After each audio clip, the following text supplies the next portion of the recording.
Welcome, everybody, to another episode of the Ag View Pitch. I am Ryan Moe, subbing in for our fearless leader, Chris Barron, who is on stage right now at the Ag View Solutions Executive Conference. Just want to let everybody know that next year you're going to have an opportunity to attend this conference and want to make sure that everybody gets that on their calendar because there's a lot of great stuff here at this conference. And I have a great opportunity today to talk to our keynote speaker at the conference, Jason Kuhn, who is coming to us from his company, Stonewall Solutions. So welcome to the Ag View Pitch. Yeah, thank you, Ryan. Thanks for having me. Yeah, this has been a lot of fun catching up with you here just beforehand. Lots of great stories, lots of great insight and knowledge that we can gain from you. But I think it's going to be really important for the audience to realize just how cool the dude is sitting next to me here is. And if you can give us a background as to how you got here today, because it's a pretty awesome story. Yeah, well, I don't think anyone who knew me growing up would think I was too cool, but I appreciate that you. Some of the things I've been blessed to do in my life have been pretty cool, and I've learned a lot from them. I started, all I ever wanted to do was play baseball. I played baseball at Middle Tennessee State. We were mid-major, had a top 25 ranking, and we're really proud of that, won our conference. I was a closing pitcher. And well on my way to getting drafted and playing professionally. It wasn't a high round pick or anything like that. I would have been drafted late. If you could have picked your team to play for, who would it have been? Like when you grew up, you wanted to be a Atlanta Brave, 100%. Right. Yeah. You're going to be the next Greg Maddux, huh? Yeah, and I got to speak to him in spring training last year, so that was pretty cool. That's super cool. Yeah, a few of them are clients now, so it's neat. Oh, that's awesome. Yeah. Wow, so this is coming full circle. Oh, absolutely. Yeah. You never got to take the mound, but you might be in a better spot now. Well, remind me, I got a story about that. So I was playing there, and then I developed the yips, and some people are really familiar with it, probably nodding their head already, and some have never heard of it. But essentially, I could not throw a baseball anymore. I threw 6 wild pitches in an inning. It was the most ever in the NCAA in 2001, and it still is. Everybody wants to have a record. That's right. Anything worth doing is worth overdoing. Right? There you go. This is, hey, you know what? There's something to be taken from that. Well, see, in the SEAL teams, they say it's about anywhere from a 10 to 25% graduation rate. But when it came to baseball, I'm the only guy in the world who's ever done that. So the one and only. You know, there's 1 in 7 billion right here, folks. Motivated by that failure and the World Trade Center attacks at the time, I decided to join the Navy to become a Navy SEAL. And you were how old when that took place? 21 years old when that happened, and then I finished school. I got into the Navy at 24. Yeah, so you're the same age I am then. Okay, awesome. And went straight through a class and did about a decade in special operations. And when I got out of special operations, friends and colleagues who were coaching or continuing on with their baseball career into the pros started asking me questions about how to focus, how to be mentally tough, how to process failure.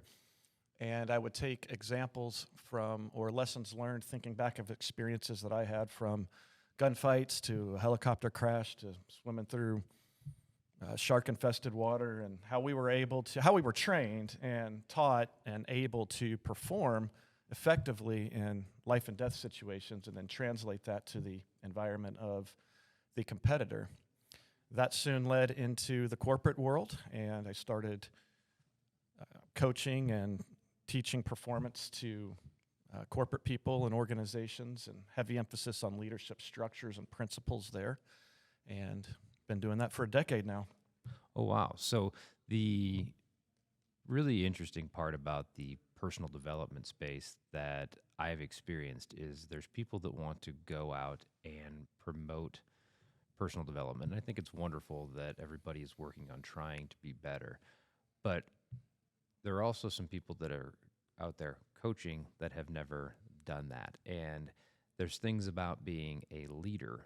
If you're trying to lead a team, but your team doesn't believe you've ever done something, there's some of those things that are just hurdles that are too large to overcome.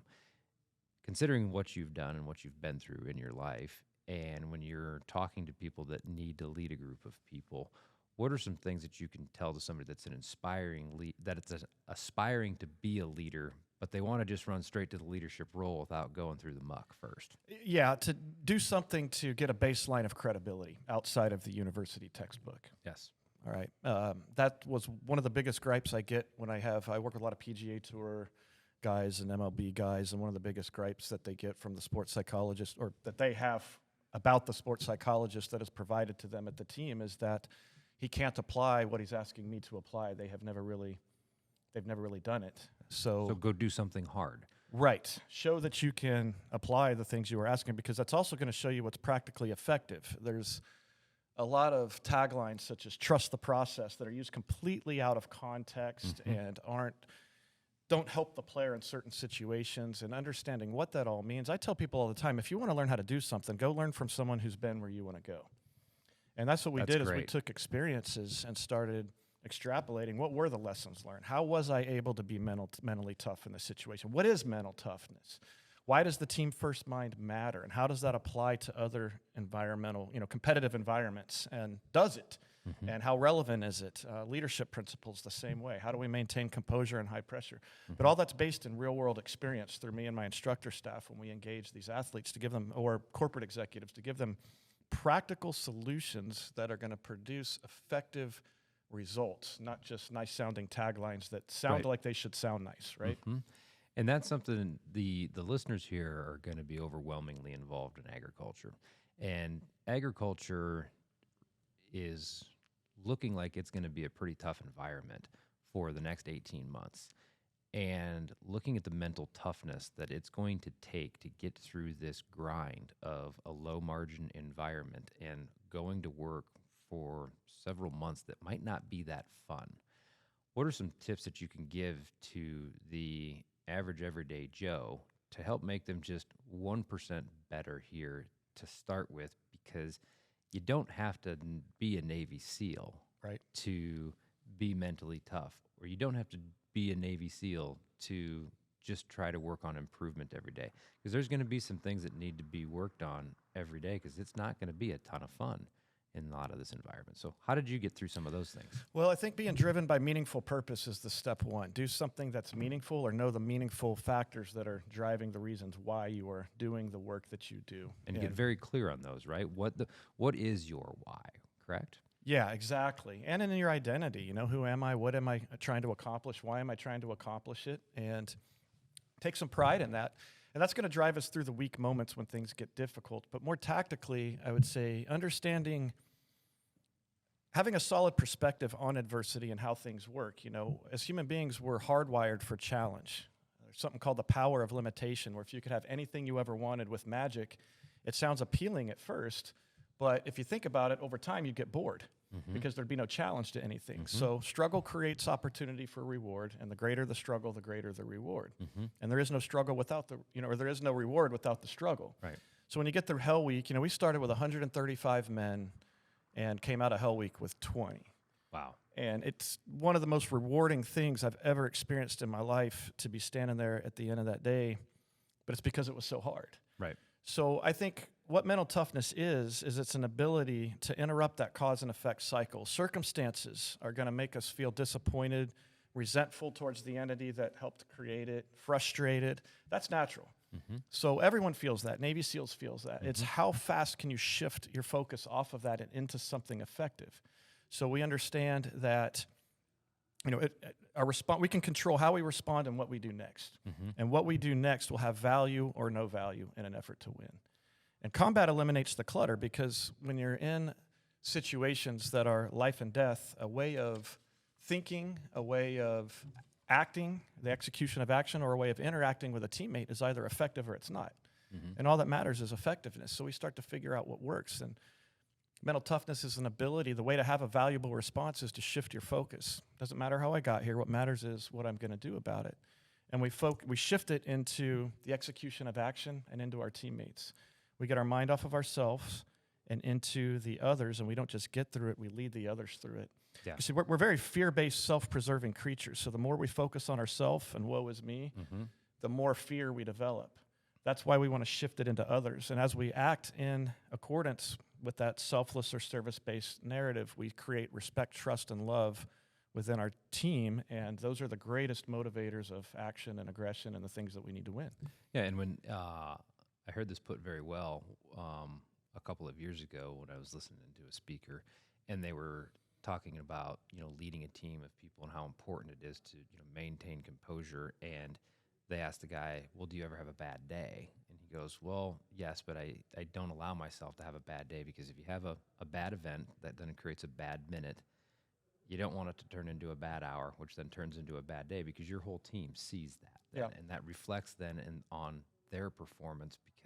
But if you can stop as quickly as you can and recognize that this happened, what do we do about it now to create positive progress?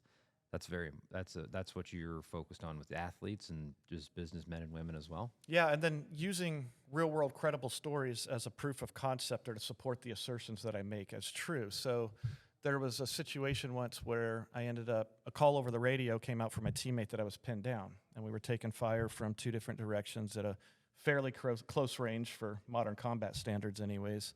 And when he called in that I was pinned down, I remember thinking the action I take next is going to determine whether I live or die.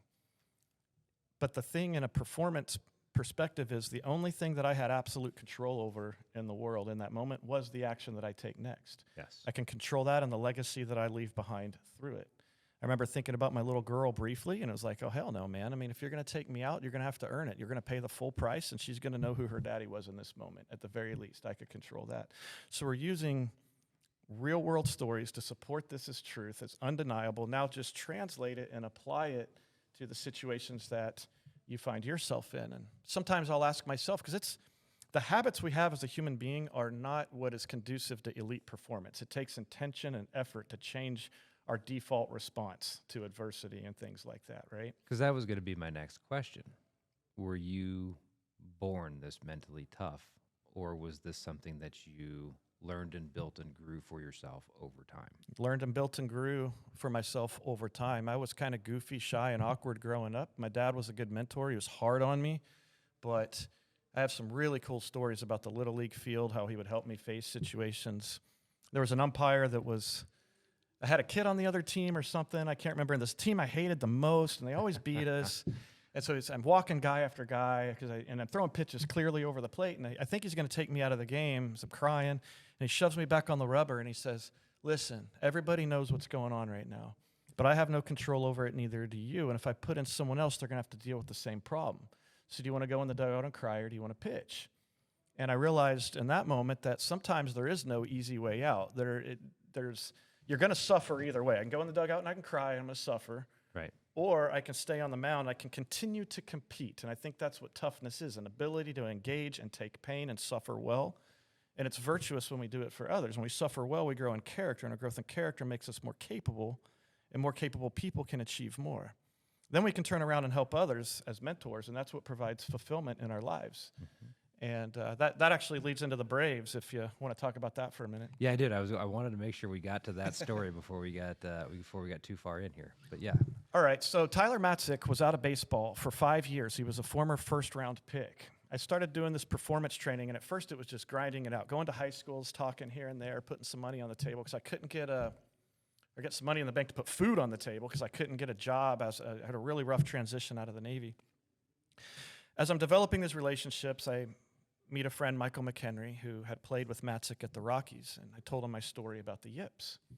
And the yips is a very unique problem. If you want to learn more about it, you can go to yipsfree.com, which is another website that I've built with a ton of information there.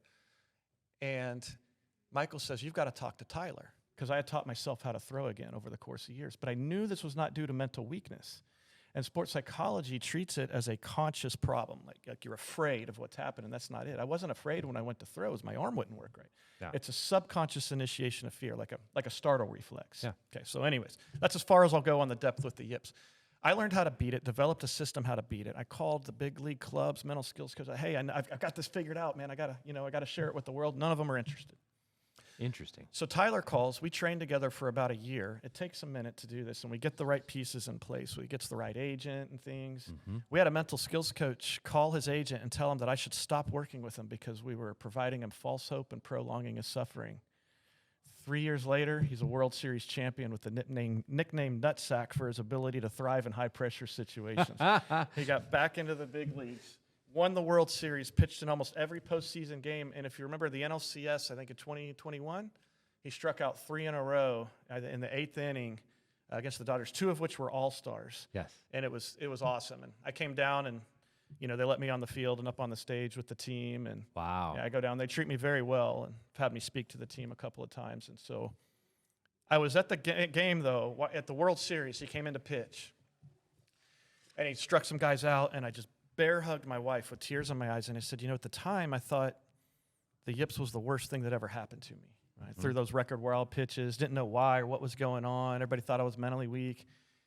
I said, now I think it's the best thing that's ever happened to me, because having lived the life that I've lived, I'd rather be here watching him pitch in the game than pitch in the game myself.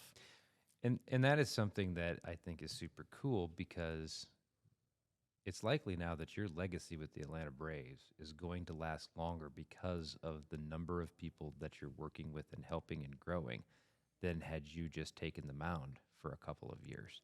You'd have been much more easily forgotten by the organization. And that is something that I think is even better, because Dan Gable, the great wrestling coach from the University of Iowa, said, it's one thing for him to be a champion. It's another thing to train somebody else to be a champion. And he believes that training somebody else to be the champion is far more rewarding than just being the champion for yourself. So your legacy is expanding. So, I mean, congratulations to you on that. And it's going to be really cool to see what the next decade looks like for you in these team type events and with the companies and stuff. So thank you. Good for you. Yeah, I would agree with him 100%. I mean, that was one of the most rewarding and fulfilling things I've ever experienced. Then we followed it up with Lucas Glover and PGA. So I got the end with golf there. Yeah. Same thing. All the King's horses and all the King's men, couldn't put it back together again. And I was like, Lucas, I know how to do this, brother. Yeah. And he won back-to-back PGA Tour titles. And fantastic. And these things they're applicable for more than just professional athletes. Oh, absolutely. For the small business owner, for the struggles and the challenges that they're going to be coming through. The stuff that you're doing, that you're applying for those professional athletes, it can work for just about everybody that's out there that's willing to do the work.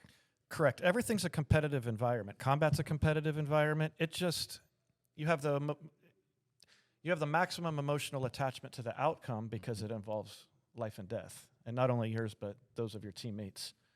However, the central nervous system responds in the same way. When there's a lot of money at stake, when your business is at stake, and the decisions that you make matter, and you have limited information, and it's hard to predict the future, it's the same thing. We're making decisions quickly with limited information that affect your life and your friends' lives, but we learn how to do it most efficiently. And over time, we have a saying, it's not that we're that good, it's that everybody else sucks. So if we can master these fundamentals and take it to a level because everybody's experiencing the same thing. So many economic takeaways from what you just said. That. Like, this is it's all relative, right? They're all making decisions under stress as well, I think. So we developed a curriculum, we call it the Fundamentals of Winning. Yeah. And depending on the competitive environment, whether it's corporate, whether it's agriculture, whether it's baseball, golf, you name it, some are more relevant than others. Yeah. All right, so the team first mind may be less applicable to a PGA Tour player who doesn't have a big team. There's always a supporting cast of some nature caddy. For sure. Which may be very applicable to a baseball team where leadership principles and structures may be more applicable to, say, people running large farming industries and things like that, right? But they all matter, but we certainly key in on the ones that have the most relevance when coming to a conference like this or something like that, right? So we get them the most value. Yeah, and it's important to be, from what I'm hearing again and again from you, is it's just so important to be clear on your why. Like, why are you doing these things for your team? Why are you doing these things for your family? Why are you doing these things for your business? What is it? What is the why that you're doing it? And if people spend some time and get very crystal clear as to why they are going out and doing this every day. Why are they going out and doing chores every day on a farm that's losing money for the last X months? And if they can get very clear on that, then they can start to develop that winning attitude again. And that's the other thing that's kind of lost right now in society, is that there's this, like, winning isn't cool. Yeah. And I'll be honest, like, my son's and his team, and they've had some fantastic coaching, and they've had some fantastic athletes that they've gotten to play with at a very early stage. And I've learned that wanting to win is great. And having the desire to win and having the desire to have fun and doing winning the right way, it is so much better than just being average, and doing the things that make you a 500 team. And so, and once you kind of get to that discovery that good winning is fun and it's good, it gets to be intoxicating so that you want to do more and more of it. And then that's when the self-improvement and that's when the mental toughness becomes more of a engaging. But you've got to go through some hard stuff first to get there. And you also have to, be clear as to your why, because that's going to get you through your hard times, because that's what got you through your hard times, right? Absolutely.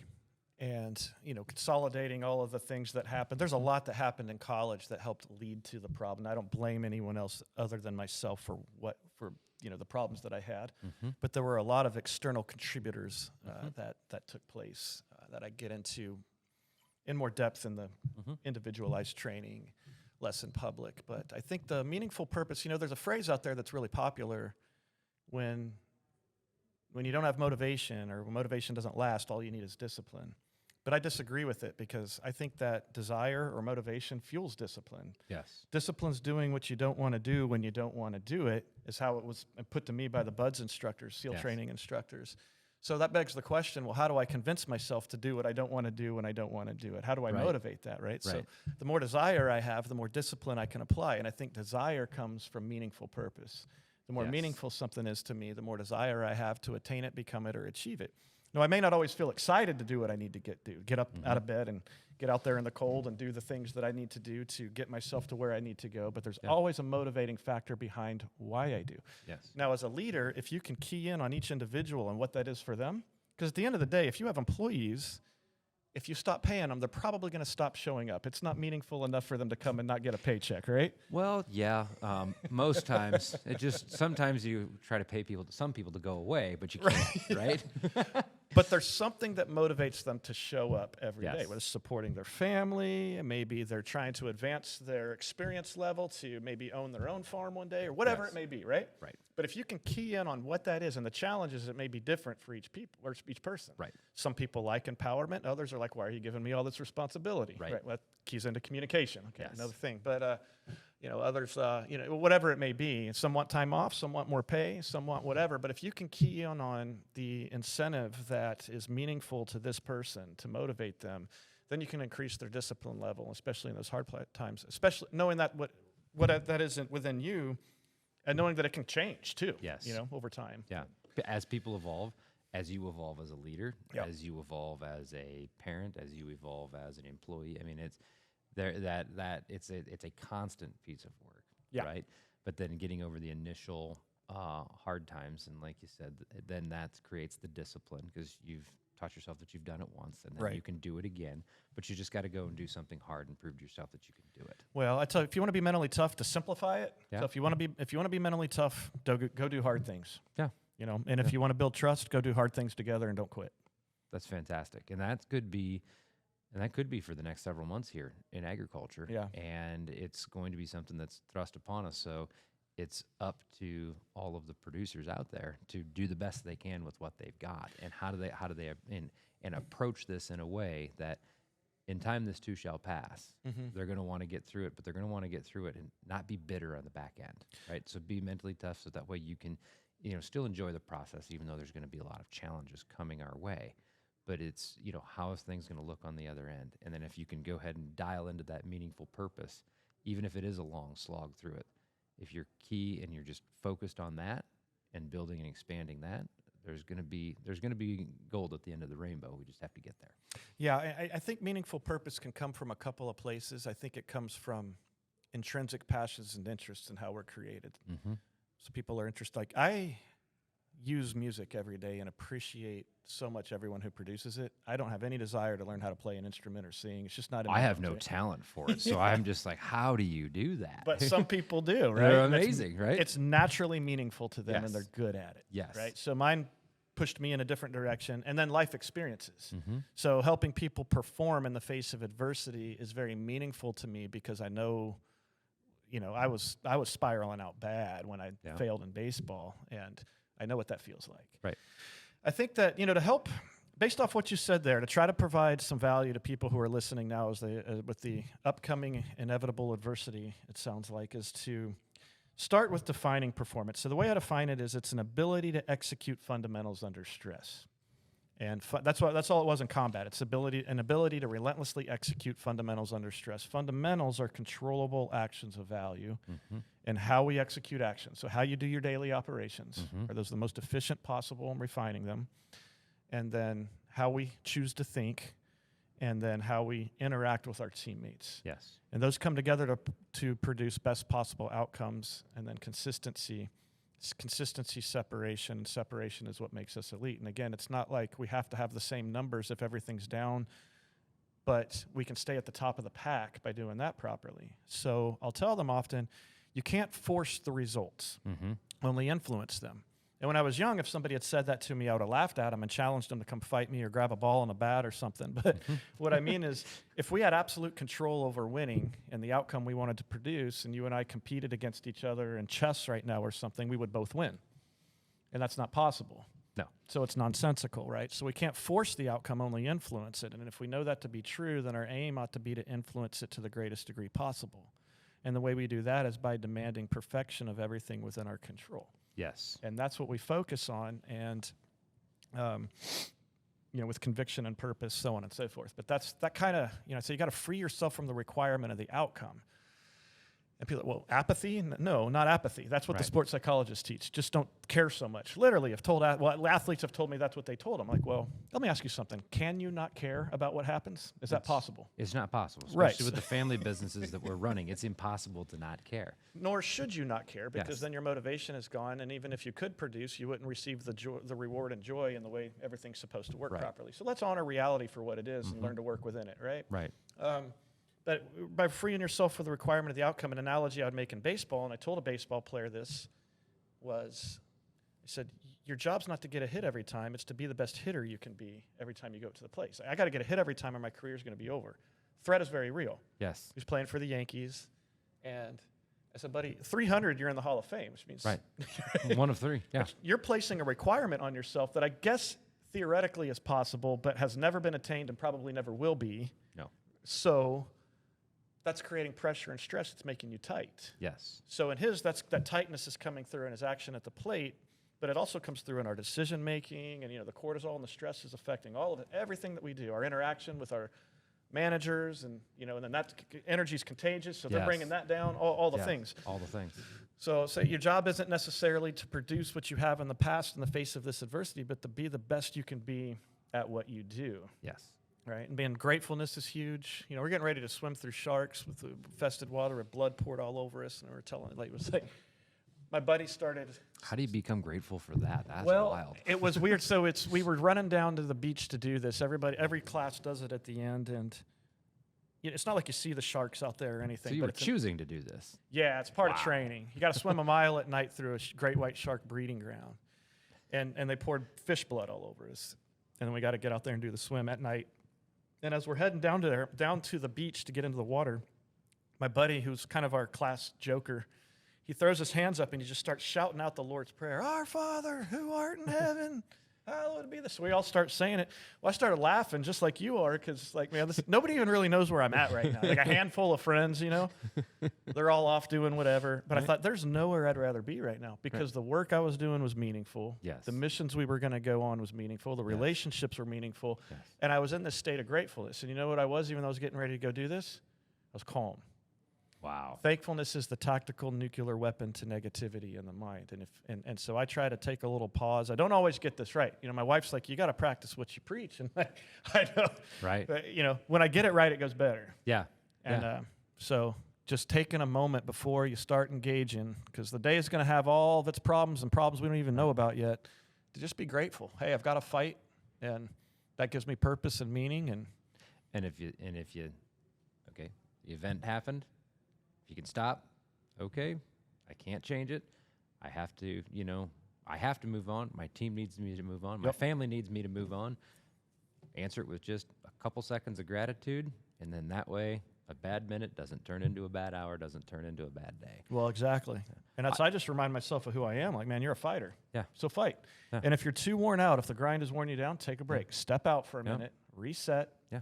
and then come back in, guns blazing, ready to take it down, man. Whatever that means. You know, I don't mean Whatever like it means, right. literally. I mean, Still, right. I mean, yeah. I think there's a few members of the audience here that they're going to love to hear that. This is fantastic. I could go on for about another 6-8 hours, but I think you've got other things that you've got to get going on, and yeah, this has been fantastic. I tell you what, I'm going to get you on stage at a StoneX event here, because everything I'm hearing is exactly what the rest of our team and the rest of our customer base needs to hear. So this has been a ton of fun for me, Jason.